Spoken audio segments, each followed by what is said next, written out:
صحابہ کرام کے ساتھ وہ غیبی نصرتیں جو دعوت اللہ کی وجہ سے نازل ہوئیں، ان واقعات کو سننا ضروری ہے۔ یوں نہ کہو کہ جو مدد صحابہ کے زمانے میں ہو گئی وہ آج مسلمانوں کی نہیں ہوگی، آج مسلمانوں کی نہیں ہوگی، بلکہ یہ اللہ تعالیٰ کے ضابطے کا انکار کر دینا ہے۔ دعوت اللہ یہ صحابہ کرام کی غیبی نصرتوں کا ضابطہ ہے، کیونکہ اللہ رب العزت نے دو وعدے کیے ہیں، دعوت پر اللہ نے دو وعدے کیے ہیں، دعوت پر اللہ نے دو وعدے کیے ہیں، غور سے سننا، دعوت پر دو وعدے کیے ہیں۔ ایک وعدہ تو یہ کیا ہے کہ میں ان کے دلوں سے اپنے غیر کا خوف نکال دوں گا، کیونکہ جو اللہ کے دین کی محنت کرتے ہیں وہ کسی کی ملامت کی پرواہ نہیں کرتے، کسی کی ملامت یجاہدون فی سبیل اللہ ولا یخافون لومۃ لائم، اللہ کے دین کی محنت کرنے والے کسی کی ملامت کی پرواہ میں، دیکھو ملامت کی پرواہ بتاؤں کیا مطلب ہے۔ جو لوگ اللہ تعالیٰ کے دین کی طرف دعوت دیتے ہیں وہ کسی بھی حکم پر عمل کرنے کے لیے ماحول سے متاثر نہیں ہوتے، ماحول سے متاثر نہیں ہوتے، وہ کسی بھی حکم پر عمل کرنے کے لیے ماحول سے متاثر نہیں ہوتے۔ یہ اللہ تعالیٰ نے یہ خاصیت صرف دعوت میں رکھی ہے کہ جو آدمی دوسروں کو حق کی طرف بلائے گا وہ باطل سے متاثر نہیں ہوگا۔ الذين يبلغون رسالات الله ويخشونه ولا يخشون احدا الا الله، جو لوگ اللہ تعالیٰ کا پیغام بندوں تک پہنچاتے ہیں وہ اللہ کے غیر سے ڈرتے نہیں ہیں، اللہ ان کے دل سے اپنے غیر کا خوف نکال دیتے ہیں۔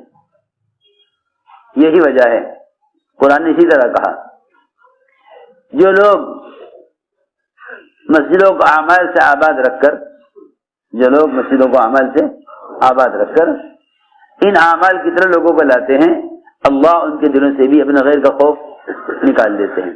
لم یخش الا اللہ، لم یخش، عجیب ہے قرآن کی آیتوں پہ غور کیا کرو، کہاں کہاں اللہ تعالیٰ نے مسلمان کے دلوں سے غیروں کے رعب کے نکالنے کا وعدہ کیا ہے، اور وہ کن اعمال پر کیا ہے۔ اگر ذرا سا توجہ دو گے بات کی طرف اور قرآن کو سمجھ کر پڑھو گے تو معلوم ہو جائے گا کہ اللہ تعالیٰ نے کہاں کہاں مسلمانوں کے دلوں سے غیروں کا رعب نکالنے کا وعدہ کیا ہے۔ وہ سارے مواقع دعوت اور مسجدوں کا اعمال سے آباد کرنے پر ملیں گے، مسجدوں کا اعمال سے آباد کرنے پر ملیں گے۔ تو یہی بات توجہ سننا، وہ سارے وعدے اور ساری نصرتیں اللہ کے غیر کا رعب کے دلوں سے نکلنے کے یہ جتنے ملیں گے نا، یہ سب دعوت کے اعمال دعوت میں ملیں گے۔ حضور اکرم صلی اللہ علیہ وسلم نے اپنے صحابہ کو بڑی بڑی بادشاہتوں اور بڑی بڑی طاقتوں کی طرف بھیجا دعوت اللہ کے لیے۔ یوں نہیں کہ بھائی ہم تو چھوٹے لوگ ہیں، چھوٹوں تک اپنی دعوت پہنچا سکتے ہیں، نہیں، حضور اکرم صلی اللہ علیہ وسلم کے یہاں دعوت دینے کے لیے بادشاہ فقیر سے برابر تھے۔ آپ کسی انسان کا درجہ اس سے کم نہیں سمجھتے تھے کہ آپ اس کو دعوت دیں۔ انتہائی ذلیل اور انتہائی برے، جن کو بری نظر سے دیکھا جاتا ہے اور برائے کا ذکر کیا جاتا ہے، ایسے ڈاکو جو راستے سے گزرنے والوں کو قتل کرتے ہوں اور لوٹتے ہوں، حضور اکرم صلی اللہ علیہ وسلم نے سفر ہجرت میں ڈاکوؤں کا راستہ اختیار کیا ان کو دعوت دینے کے لیے، ڈاکوؤں کا راستہ اختیار کیا دعوت دینے کے لیے۔ حالانکہ آپ جانتے ہیں کہ آپ صلی اللہ علیہ وسلم کا سفر ہجرت کس قدر خطرے میں اور کن حالات میں ہوا۔ ہر طرف آپ کو پکڑنے کے لیے لوگ دوڑے ہوئے تھے، بڑے بڑے انعامات کے اعلانات کیے گئے تھے، لیکن آپ نے فرمایا کہ ہمیں اس راستے سے جانا ہے جس راستے میں ڈاکو ہیں، ہمیں اس راستے سے جانا ہے جس راستے میں ڈاکو ہیں۔ تو سنو تو صحیح، آپ نے وہ راستے اختیار کیا جس راستے میں ڈاکو تھے، وہ راستے اختیار کیا سفر کے لیے، اور دونوں ڈاکو آپ کو ملے، آپ دونوں کو دعوت دی۔ دیکھو غور سے سننا بات، کوئی ڈاکو ہو یا کوئی فقیر ہو، کوئی غلام ہو یا کوئی بادشاہ ہو، جب مسلمان انہیں اللہ سے جوڑنے کے ارادے سے قدم اٹھائے گا تو اللہ رب العزت ایسے لوگوں پر دو انعام فرمائیں گے، ایسے لوگوں پر دو انعام فرمائیں گے۔ ایک انعام تو یہ کہ ان کے دلوں سے ان کا رعب نکال دیں گے، ان کے دلوں سے ان کا رعب نکال دیں گے۔ دوسرا انعام یہ فرمائیں گے کہ اس ساری طاقت کے مقابلے میں انہیں ان کے دین پر جما دیں گے، ان کے دین پر جما دیں گے۔ اگر مسلمان دعوت اللہ چھوڑ دے گا تو باطل آسانی کے ساتھ ایسے مسلمانوں کو اسلام سے ہٹانے میں اور اپنے تابع کرنے میں کامیاب ہو جائے گا۔ یہ پکی بات ہے، یہ پکی بات ہے۔ ابو بکر صدیق رضی اللہ تعالیٰ عنہ کے حضرت اسامہ کی جماعت کو روانہ کرنے پر صحابہ کی رائے نہیں تھی، لیکن حضرت فرمایا کرتے ہیں کہ اگر ابو بکر رضی اللہ تعالیٰ عنہ اس دن اس جماعت کو روانہ کرنے پر نہ اڑتے تو امت مرتد ہو چکی تھی۔ امت کے اسلام کی طرف واپس آنے اور اسلام پر باقی رہنے کا سبب ہی یہ بنا کہ ابو بکر رضی اللہ تعالیٰ عنہ نے جماعت کو روانہ کر دیا، جبکہ کبار صحابہ کی رائے نہیں تھی۔ میں نے عرض کیا کہ دو انعام ملیں گے اللہ کی طرف سے۔ ایک انعام ملے گا کہ ان کے قدم دین پر جمیں گے، ان کو خوف اور لالچ ان کو دین سے ہٹنے نہیں دے گا، خوف اور لالچ ان کو دین سے ہٹنے نہیں دے گا، باوجود خوف اور لالچ کے یہ بھی دین کو نہیں چھوڑیں گے۔ میں عرض کروں گا آپ صلی اللہ علیہ وسلم کسی انسان کا درجہ اس سے کم نہیں سمجھتے کہ اس کو دعوت دیں۔ چنانچہ دونوں ڈاکوں کو آپ نے دعوت دی، دونوں اسلام میں داخل ہوئے۔ ڈاکو کے نام سے ہی آدمی کو وحشت ہوتی ہے، پھر معلوم بھی ہو گیا اس راستے میں ڈاکو ہیں، فرمایا چلو اس راستے سے۔ مولانا الیاس صاحب رحمۃ اللہ علیہ جب گشت کے لیے دہلی جاتے تو لال قلعے کے پیچھے سے رات کو گزرتے تھے۔ کہاں سے؟ لال قلعے کے پیچھے سے۔ تو لوگوں نے کہا حضرت آپ کو معلوم نہیں، لال قلعے کے پیچھے جو پرانی کوٹھڑیاں ہیں بادشاہوں کے غلاموں کی یا مجرمین کو رکھنے کی، وہاں ڈاکو رہتے ہیں، پولیس والے بھی وہاں سے کبھی نہیں گزرتے، پولیس والے بھی وہاں سے کبھی نہیں گزرتے، آپ ادھر سے نہ جایا کریں، بڑے خطرے کا راستہ ہے، رات کا وقت ہوتا ہے، اور ادھر کے راستے سے جائیں، یہ راستہ معمون ہے۔ اس راستے میں یہ ڈاکو رات کو دن بھر اندر رہتے ہیں، رات کو نکلتے ہیں وہاں سے، اور آپ یہاں سے رات کو تنہا جاتے ہیں۔ حضرت نے فرمایا کہ بھائی دیکھو، ہم تو یہاں سے نکلتے ہوئے یہ نیت کر کے نکلتے ہیں کہ جو بھی راستے میں ہے اس کو اللہ کی طرف بلائیں گے، تو پھر ہمیں یقین ہے کہ اللہ تعالیٰ اس طرح حفاظت فرمائیں گے جس طرح محمد صلی اللہ علیہ وسلم رات کے صحابہ کی حفاظت کی ہے۔ ہم تھوڑی چلے جا رہے اٹھ کے، بلکہ یہاں سے ارادہ کرتے ہیں انہیں اللہ سے جوڑنے کا۔ تو جب یہ ارادہ کر لیتے ہیں کہ انہیں اللہ سے جوڑنا ہے تو حضرت نے فرمایا کہ مجھے معلوم ہے کہ یہاں ڈاکو رہتے ہیں، اس کا معمول یہ تھا کہ جب وہاں سے گزرتے تو ان کوٹریوں میں جاتے اور وہیں کوٹری میں دروازے کے بر سے اندر اندھیرے میں لوگ بیٹھے ہوئے ہوتے پڑے ہوئے، انہیں سلام کرتے آگے بڑھ جاتے، ان کو سلام کرتے آگے بڑھ جاتے۔ ایک مرتبہ حضرت اسی طرح سلام کر کے آگے بڑھ گئے تو ان کا سردار پیچھے سے آیا اور کہنے لگا کہ بھئی آپ کون صاحب ہیں؟ ہمیں تو کوئی اجبلے جیسے دیکھتا نہیں اور لوگ ہم سے ڈرتے ہیں، اور آپ روزانہ یہاں سے سلام کر کے گزرتے ہیں، آپ یہاں سے روزانہ سلام کر کے گزرتے ہیں۔ ایک بہت دن تک سلام کرتے رہے ان ڈاکوؤں کو۔ بہت دن کے بعد، کیونکہ اللہ تعالیٰ کا دستور یہ ہے کہ وہ دعوت کا کام کرنے والوں کے بارے میں یہ دیکھنا چاہتے ہیں کہ انہیں اس راستے کی تکلیفوں کے باوجود اور لوگوں کے نہ ماننے کے باوجود انہیں میری مخلوق کو مجھ سے جوڑنے کا کتنا فکر ہے۔ کیوں تو نہیں کہ بھئی اتنے دن سے یہاں گشت ہو رہا، امیر صاحب ابھی تک تو جماعت نہیں کی، اب کیا کرنا چاہیے؟ وہ کہہ دیں گے چھوڑ دو، تمہاری بات تو پوری ہو گئی، بات تو پہنچا دی۔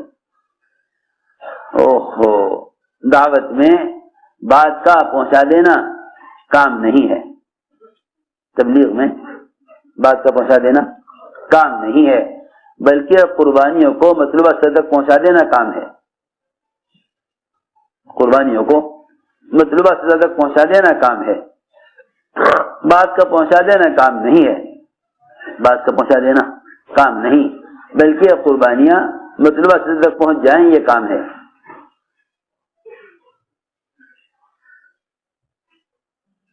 چنانچہ وہ پیچھے پیچھے حضرت کے آیا، پھر حضرت سے بات کی، یہاں لے کر آئے۔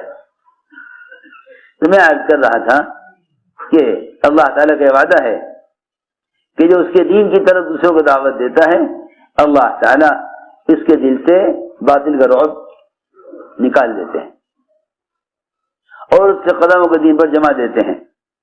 جتنے بھی صحابہ بھیجے گئے بادشاہوں کی طرف دعوت دینے کے لیے، صحابہ بھیجے گئے بادشاہوں کی طرف دعوت دینے کے لیے، آپ صلی اللہ علیہ وسلم نے صرف خط لکھ کر نہیں بھیج دیا، بلکہ صحابہ خود دین کی دعوت لے کر گئے، صحابہ خود دین کی دعوت لے کر گئے۔ عبداللہ بن حذافہ رضی اللہ تعالی عنہ وہ بھیجے گئے کسرا کی طرف، خط لے کر گئے، آپ کا خط لے کر گئے۔ پھر بعض روایتوں میں تو یہاں تک ہے کہ بادشاہ کا آدمیوں نے کہا کہ خط ہمیں دو، ہم پہنچا دیں گے۔ صحابی نے کہا، فرمایا کہ نہیں، ہم بادشاہ سے خود بات کریں گے، ہم خط اپنے ہاتھ سے دیں گے، ہم خط اپنے ہاتھ سے دیں گے۔ اس نے آپ کا خط پھاڑ دیا، خط آپ کا پھاڑ دیا۔ تو آپ نے فرمایا بڑے اطمینان کے ساتھ کہ خط نہیں پھاڑا، اپنا ملک پھاڑ لیا۔ اتنی صحابہ میں قوت ہوتی تھی کہ وہ بادشاہوں سے ایسے اطمینان سے بات کرتے تھے جیسے کسی غلام سے بات کی جاتی، جیسے کسی غلام سے بات کی جاتی۔ بادشاہ نے کہا کہ تم عبداللہ بن حذافہ رضی اللہ تعالیٰ عنہ اپنی جماعت کے ساتھ تھے روم میں، آپ نے اس کے علاوہ بھی آپ نے بعض صحابہ کو بھیجا بادشاہوں کی طرف دعوت دینے کے لیے، لیکن عبداللہ بن حذافہ رضی اللہ تعالیٰ عنہ روم میں کام کرے بھی جماعت کے ساتھ، روم کے بادشاہ نے ان کو قید کرایا، روم کے بادشاہ نے ان کو قید کرایا، اور روم کے بادشاہ نے ان کو نصرانیت کی دعوت دی، نصرانی ہو جاؤ، اور فرمایا کہ نہیں، میں دین نہیں بدلوں گا، میں دین نہیں بدلوں گا۔ بادشاہ نے کہا نصرانی ہو جاؤ، میں تمہیں آدھی بادشاہت دے دیتا ہوں۔ فرمایا ساری عرب کی بادشاہتیں تیری پوری بادشاہت مل جائے مگر میں دین نہیں بدلوں گا، میں دین نہیں بدلوں گا۔ بادشاہ نے کہا کہ اچھا تو میں تمہیں کہ اگر دین نہیں بدلتے تو میں تمہیں قتل کروں گا، اور فرمایا جو تیرا دل چاہے وہ کر، اپنا دین نہیں بدلوں گا۔ میں عرض کر رہا تھا کہ یہ جو واقعات ہیں، ان واقعات سے امت کو یہ سمجھانا ہے کہ اللہ رب العزت مسلمان کی مدد باطل کے مقابلے میں اس شرط پر کریں گے، اللہ مسلمان کی مدد باطل کے مقابلے میں اس شرط پر کریں گے کہ مسلمان اپنے دین کی نصرت پر آئے، مسلمان اپنے دین کی نصرت پر آئے۔ یہ اللہ تعالیٰ کا وعدہ ہے، ان تنصروا اللہ ینصرکم ویثبت اقدامکم، کہ اگر تم اس کے دین کے مددگار ہو تو اللہ رب العزت تمہاری مدد کرنے والے ہیں اور تمہارے قدموں کو دین پر جمانے والے ہیں، تمہارے قدموں کو دین پر جمانے والے ہیں۔ یہ وعدہ اللہ تعالیٰ کا اس شرط پر ہے کہ تم اس کے دین کے مددگار بنو، تم اس کے دین کے مددگار بنو۔ یہی وجہ ہے کہ صحابہ کرام نے بادشاہوں کو جا کر دعوت دی تو بڑی بڑی بادشاہتیں انہیں ان کے دین سے ہٹانے سے مجبور ہو گئی، اور اللہ تعالیٰ نے بڑی بڑی طاقتوں کو دعوت اللہ کی وجہ سے مغلوب کر دیا۔ اس لیے دوستو عزیزو، ساری بات کا خلاصہ یہ ہوا کہ مسلمان اپنے دین پر قائم کیسے رہے، اور باطل کے مقابلے میں مسلمان کی مدد کب کی جائے۔ سلمانی زمانے میں یوں کہتا ہے کہ میں تو دین پر چلنا چاہتا ہوں لیکن یہ رکاوٹ ہے، مسلمان کے دین میں کوئی رکاوٹ نہیں، مسلمان کے دین پر چلنے میں کوئی رکاوٹ نہیں ہے، مسلمان کے دین پر چلنے میں کوئی رکاوٹ نہیں ہے، سوائے اس کے کہ اس کا دل اللہ کے غیر سے مرعوب ہے۔ وہ یہ سمجھتے ہیں کہ یہ اگر رکاوٹ ہٹ جائے گی تو ہم دین پر چل سکیں گے۔ ان رکاوٹوں کے ہٹنے کے لیے دعوت اللہ شرط ہے، ان رکاوٹوں کے ہٹنے کے لیے دعوت اللہ شرط ہے۔ اس لیے میرے دوستو عزیزو، سب سے پہلی بات یہ ہے کہ دین کو دعوت میں لاؤ، دین کو دعوت میں لاؤ، دین کو دعوت میں لاؤ تاکہ دین سے کامیابی کا یقین پیدا ہو، دین کو دعوت میں لاؤ تاکہ دین سے کامیابی کا یقین پیدا ہو، دین کو دعوت میں لاؤ تاکہ دین سے کامیابی کا یقین پیدا ہو، دین کو دعوت میں لاؤ تاکہ دین سے کامیابی کا یقین پیدا ہو۔ اس یقین کی تبدیلی کے لیے ایمان کے حلقے اصل ہیں، ایمان کے حلقے اصل ہیں کہ دعوت دے کر ایمان کے حلقوں میں لاؤ۔ حضرت فرماتے تھے کہ ایمان ایک مخصوص شکل اور مخصوص جگہ پر ترقی اپنی یعنی مخصوص ماحول میں بنتا ہے، ایمان اپنے مخصوص ماحول میں بنتا ہے، دعوت دے کر ایمان کے حلقوں میں لاؤ۔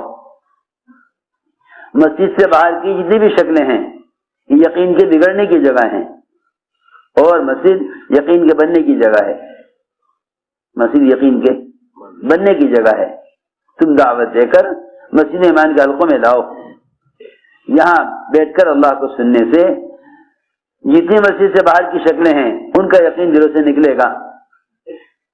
اس لیے صحابہ کرام کا معمول یہ تھا کہ وہ اپنے ایمان میں کمال پیدا کرنے کے لیے صحابہ کو ایمان کے حلقوں کی طرف آنے کی دعوت دیا کرتے تھے، صحابہ کو ایمان کے حلقوں میں آنے کی دعوت دیا کرتے تھے۔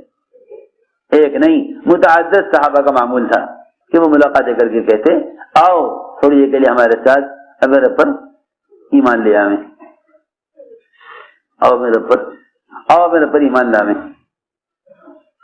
ایک دوسرے سے کہتے تھے اجلس بنا من ساعتن، آؤ ہمارے ساتھ کچھ دیر کے لیے آؤ میرے پر ایمان لاویں۔ ایمان لانا صحابہ کے زمانے میں اسلام میں داخل ہونے کو ہی نہیں کہتے تھے، بلکہ دور صحابہ میں ایمان لانا اپنے ایمان میں کمال پیدا کرنے کو کہتے تھے، یا اپنے ایمان میں کمال پیدا کریں۔ ایک دوسرے کو دعوت دے کر کہتے تھے کہ آؤ اپنے ایمان میں کمال پیدا کریں۔ تو اجلس بنا نؤمن ساعتاً، آؤ تھوڑی دیر کے لیے اپنے رب پر ایمان لائیں۔ یہاں مسجدوں میں ایمان بالغیب سکھلایا جاتا تھا، مسجدوں میں ایمان بالغیب سکھلایا جاتا تھا، اس لیے کہ مسجد سے باہر کی جتنی بھی شکلیں ہیں وہ شکلیں ظاہری اسباب دکھلاویں گی، اور مسجدوں میں ایمان کے حلقوں میں غیب کے تذکرے، وہ اللہ کے وعدوں کا یقین سکھلاویں گے۔ مادی شکلوں میں اللہ کے غیر سے ہونا دکھلائی دے گا، اور مسجد ایمان کے حلقوں میں اللہ کی ذات عالی سے ہونا دکھلائی دے گا۔ مسجد میں ایمان کے حلقوں میں اللہ کی ذات سے ہونا نظر آئے گا، بعض کی مادی شکلوں میں اللہ کے غیر سے ہونا دکھلائی دے گا۔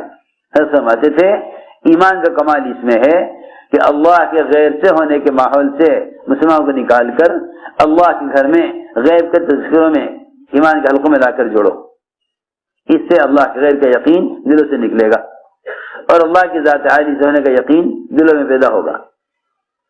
تو میں نے عرض کیا کہ ایمان بالغیب اصل ہے، ایمان بالغیب اصل ہے، اس کے سیکھنے کی، ایمان بالغیب سیکھنے کی جگہ اصل مسجد ہے،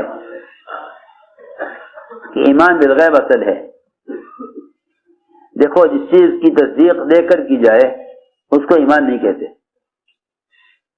جس چیز کی تصدیق دیکھ کر کی جائے اس کو ایمان نہیں کہتے۔ اگر آپ دیکھ کر مان لیں کہ ہاں یہ ہے، اس کو ایمان نہیں کہتے۔ ایمان بالغیب اصل ہے۔ محمد صلی اللہ علیہ وسلم کی لائی ہوئی خبروں کو آپ کے اعتماد پر یقینی مانو، اس کو ایمان کہتے ہیں۔ اگر کوئی عذاب دیکھ کر یہ کہے کہ میں ایمان لایا ہوں تو اس کے ایمان کا اعتبار نہ ہوگا، اس کے ایمان کا اعتبار نہیں ہوگا۔ تم اللہ کے عذاب کو بغیر دیکھے مانو، اللہ کے عذاب کو بغیر دیکھے مانو، اللہ کے عذاب کو بغیر دیکھے مانو۔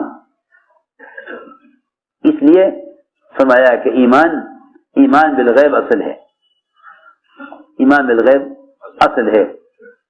جس چیز کی تصدیق دیکھ کر کی جائے اس کو ایمان نہیں کہتے۔ حضور اکرم صلی اللہ علیہ وسلم اپنے صحابہ کو ایمان بالغیب ایسے سکھلاتے تھے کہ جب کوئی آ کر یہ کہتا کہ ہمارے مشاہدے میں یہ ہے، سنو غور سے بات، کوئی آ کر یہ کہتا کہ ہمارے مشاہدے میں یہ ہے، تو آپ صلی اللہ علیہ وسلم اس کے یقین کو ظاہر سے غیب کی طرف پھیرتے، اس کے یقین کو ظاہر سے غیب کی طرف پھیرتے۔ ایک صحابی نے آ کے عرض کیا حضور اکرم صلی اللہ علیہ وسلم سے کہ اونٹوں میں خارش پھیل گئی، اونٹوں میں خارش پھیل گئی۔ آپ نے فرمایا کہ اونٹوں میں خارش کیسے پھیلی؟ یہ سوال آپ نے اس لیے کیا تاکہ یہ معلوم ہو جائے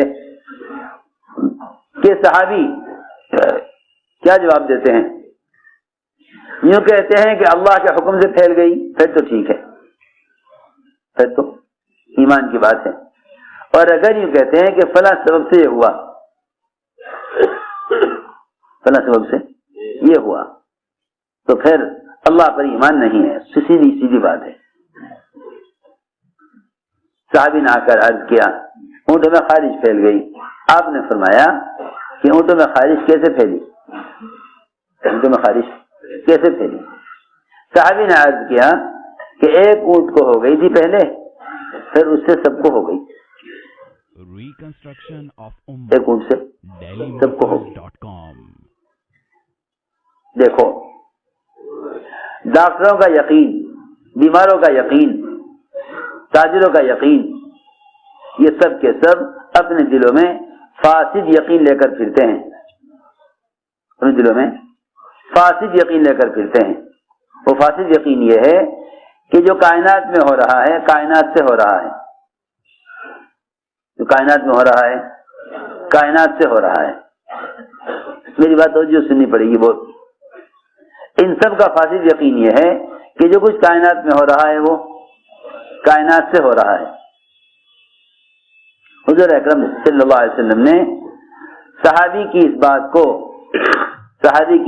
کو قبول نہ فرمایا اور یہ سوال کھڑا کیا کہ جب اونٹوں میں خارج اونٹوں سے پھیلی ہے تو پہلے اونٹ کو کہاں سے ہوئی؟ پہلے اونٹ کو کہاں سے ہوئی؟ پہلے اونٹ کو خارج کہاں سے ہوئی؟ اگر خارج اونٹوں سے پھیلی ہے پہلے اونٹ کو خارج کہاں سے ہوئی؟ یہ بتاؤ. کتنی آسان بات ہے. اگر اونٹوں میں خارج اونٹوں سے پھیلی ہے پہلے اونٹ کو کہاں سے ہوئی؟ پہلے اونٹ کو کہاں سے ہوئی یہ بتلاؤ. اس کا کوئی جواب نہیں سوائے اس کے کہ یہ کہا جائے کہ ہر اونٹ کو خارج اللہ کے حکم سے ہوئی. ہر اونٹ کو خارج اللہ کے حکم سے ہوئی. سنو دھیان سے. ہر اونٹ کو خارج اللہ کے حکم سے ہوئی. اس بات کو اس لیے فرمایا گیا تاکہ کائنات میں جو بھی تغیر ہو تم اس کو کائنات کے نقشے سے نہ جوڑو. یوں نہ کہو یہ ہوا تھا اس کی وجہ سے یہ ہوا ہے. اگر یہ نہ ہوتا تو یہ بھی نہ ہوتا. یہ نہ ہوتا تو یہ بھی نہ ہوتا. جو اللہ کو بھلا دیتے ہیں وہ آپس میں اس لیے جھگڑتے ہیں.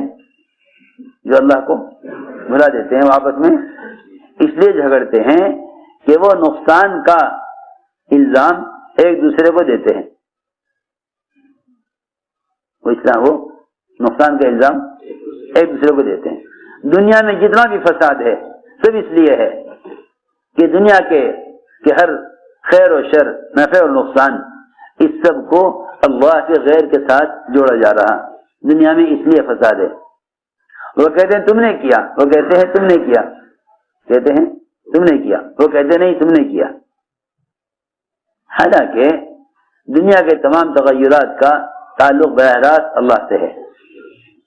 اگر تمہیں اللہ تعالی کے امر سے خیر نظر آوے تو یہ تمہارے اعمال خیر کا نتیجہ ہے, اور اگر تمہیں اللہ کی طرف سے شر آتا ہوا نظر آئے تو یہ تمہارے برے اعمال کا نتیجہ ہے. جو حالات کو اللہ کی طرف منسوب نہیں کرے گا وہ خیر کے حالات میں شکر پر نہیں آئے گا اور شر کے حالات میں توبہ کی طرف نہیں آئے گا. کیونکہ جو خیر اور شر کو اللہ کی طرف نہیں پھیرے گا وہ خیر کے ذریعے شکر پر کبھی نہ آئے گا, بلکہ وہ جس طرف سے خیر آتی ہوئی دیکھے گا اس طرف چل دے گا. سنو تو صحیح. اگر مسلمانوں کو اہل باطل کی طرف سے مال نظر آئے گا تو یہ سمجھیں گے خیر ان کی طرف سے آ رہی ہے, خیر ان کی طرف سے آ رہی ہے. وہ اللہ کو چھوڑ کر غیروں کی طرف جائیں گے. اگر ان کو معلوم ہوا کہ نقصان ان کے ہاتھ میں ہے تو یہ اللہ کو چھوڑ کر ان کی طرف جائیں گے ان کے نقصان سے بچنے کے لیے.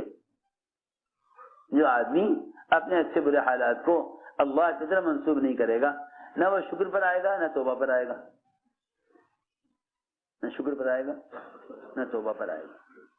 اس لیے میں نے عرض کیا کہ حضور اکرم صلی اللہ علیہ وسلم اپنے صحابہ کو ایمان بالغیب یوں سکھلاتے تھے.